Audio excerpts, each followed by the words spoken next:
What's up guys, it's been GD here from 𝐏𝐫𝐨𝐝. I did take note that a lot of your parents went over to Walmart and bought you some quality ass headphones, and I promise you these sound amazing. These are the JLab Bluetooth headset. Now in today's video I'm actually going to be teaching you how to properly pair them. I did realize a lot of you guys were asking that, so let's get it.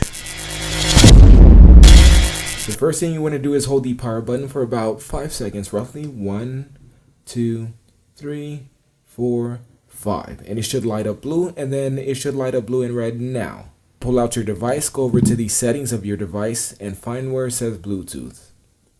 One moment. I know you saw my code, but I do not care. Alright, let's go over to settings, locate where it says Bluetooth. Bluetooth is on, and it should be right here, JLab's Neon Bluetooth. I'm gonna click on it now. It's gonna say connected and blue. That's how you know it's connected, when it's only lighting blue.